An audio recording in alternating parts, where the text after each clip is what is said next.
Hi, top drivers, and welcome back to the official channel of Universitato Sim Racing. Today, we're diving back into Le Mans Ultimate with a fully updated track guide. We're racing at Lusail Circuit in Qatar, and our car of choice is the new Lamborghini Huracán GT3 EVO2. Personally, I really like it. It's not the easiest car to drive, but I've found myself getting quite comfortable behind the wheel. The track itself is smooth-flowing, very rhythm-based, and you've got to stay sharp when it comes to track limits. It's a flat layout with a few reference points, but overall visibility isn't great.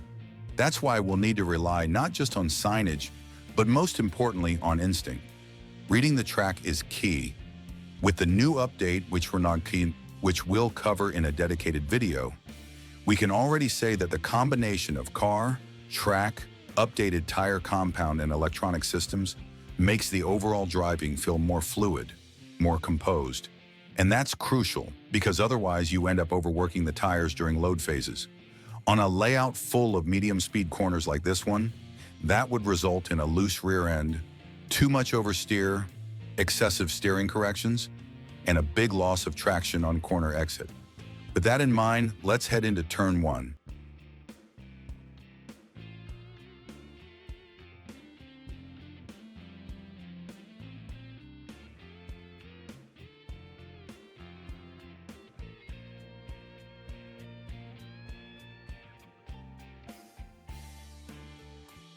It's essential to prepare turn one properly, using every inch of track available. Remember, the white line here defines the track limit. Go beyond it and you'll get penalized. Watch out for the curb as well. It's starting to develop some steps or ledges.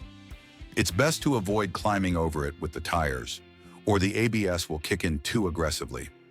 The ideal braking point is somewhere between the 100 and 50-meter boards.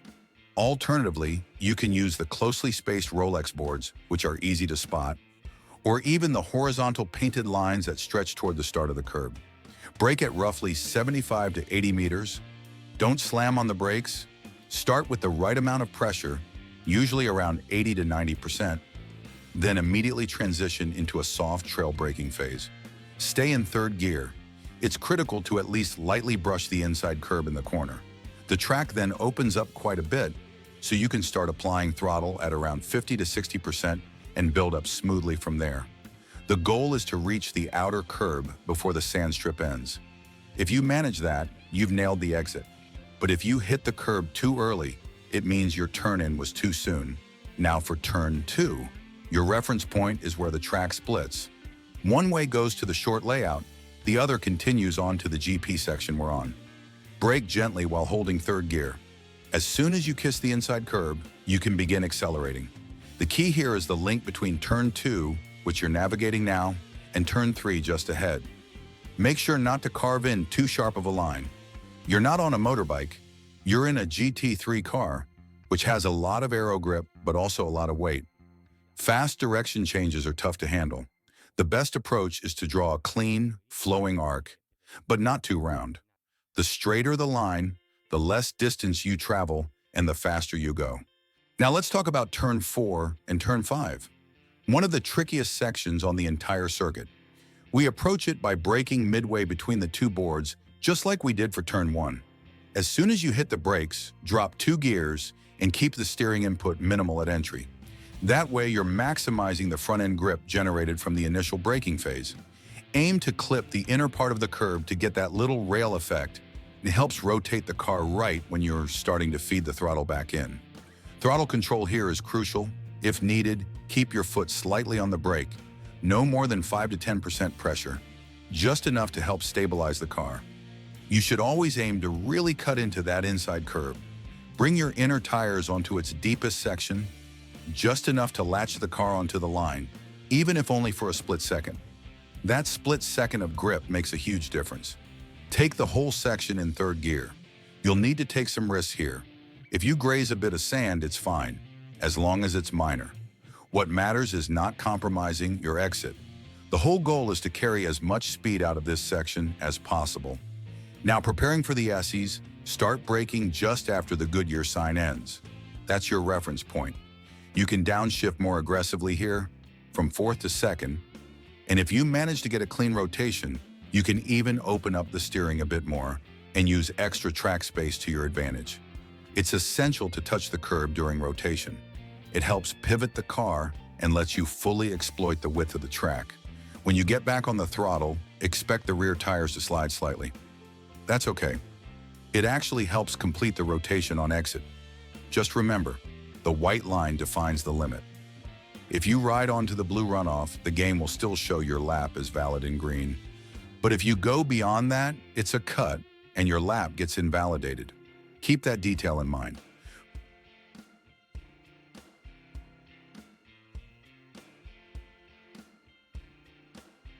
For turn 7, line up close to the white line with your inner tires to take full advantage of the track width. This particular lap was driven with strict track limit rules, so if you're running with standard or more forgiving settings, you might be able to climb a bit more into the curb without picking up a penalty. Still, most servers run with strict limits, so get used to using this reference point to stay within bounds. Brake near the Bosch board, then downshift once. The braking here is light but needs to be sustained for a while. As always, the aim is to settle the car onto the curb. You can even use the end part of the curb, but be cautious when you get back on the throttle in that case. I recommend hitting the curb at its midpoint. It gives you better mid-corner grip and flow, even if it makes the exit slightly more demanding. Both approaches work. The key is to stay on the curb. That's the sweet spot. Turn 7 is just a bend, but in this final part, stay sharp and don't let your guard down. Let's focus now on setting up the entry by using every inch of the track, including the area between the blue strip and the center section, and carry the car almost all the way to the end of the curb. As soon as you see the curb beginning to narrow, that's your cue to commit and dive into the corner. Braking here is very light. It's absolutely crucial to latch onto the curb. If you don't, you'll lose grip, and the car won't give you that rail effect that helps it rotate effectively. Delay the throttle input just slightly. There's no need to use the entire exit curb here. Doing so won't benefit you because the following corner is far more decisive. It's where you can really gain momentum. So focus on fully using the track's width. You can use this extra space, but only if you're willing to sacrifice a bit of the previous turn. That trade-off lets you brake less aggressively since you've got more track to work with. It also allows you to turn in earlier, carry more speed, hold third gear, clip the curb slightly past its midpoint, open the throttle immediately, and use the outer curb only as a touch point. Right after that, you'll need to tighten your line, trying to maximize traction by minimizing the distance traveled on exit while creating as much space as possible on entry. Now we move into a trio of right-handers, all fast, all taken under load. In the first of these, again, use all the track you can. Your reference is the small Motul sign, not the overhead one. Use that as your marker to begin turning in and for the slight brake input, which you combine with the downshift. In the second corner of the trio, you're working entirely with the throttle. If you really need to, you can brush the brake, about 5%. But the key here is always to stay hooked to the inner edge of the curb. Sometimes you'll approach it with more rotation, other times with less. So throttle timing becomes crucial. Always go full throttle eventually, but time it right. Be ready to make quick corrections because the margin for error here is razor thin.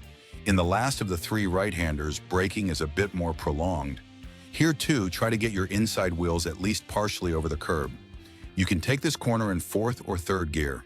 Ideally, it's done in fourth, but if you need more rotation, or if you braked a bit late, downshift to third to salvage the turn. Brake at the Michelin board, work on generating rotation, and aim to grab as much of the inside as you can, at least to the edge of the curb, as long as you stay within the white line. Now we reach the final corner of the circuit. Here, you can drop to second gear to get sharper rotation. Your visual reference is again the Michelin board. If you aim for the apex slightly later, not dead center of the corner, but a bit further in, you'll be able to get on the throttle earlier while still in second. Then shift into third and carry that momentum down the straight. It gives you a small but valuable advantage all the way to the end of the lap. One more thing, the track limit is defined by the white line. But on many modern circuits, like this one, built to Formula One standards, there's also a blue line just past it. If you go beyond that, you'll pick up a penalty, and that wraps up the lap. As usual, the finish line is set much further back compared to the starting grid position. This lap clocks in at a 56.4. Let us know what you think of the Lusail Circuit and the latest update. You'll find a link in the description to book a coaching session and hit the track with us. That's it for today. See you in the next video. Take care, top driver.